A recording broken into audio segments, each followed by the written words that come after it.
Защо има толкова полиция тук? Защото разследват гръмнал автобус. А кой го е гръмнал автобуса? Още не знаят.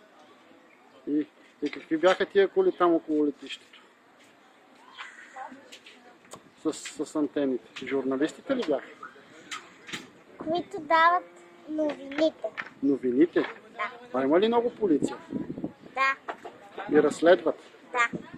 А ще хванат ли престъпните? Да. Но мисля, че няма да стане точно сега. Трябва да съберат много ДНК проба. ДНК проба? И какво ще направят с ДНК пробата? Ами ще направят експеримент с нея, да видят дали е от крадеца. Добре.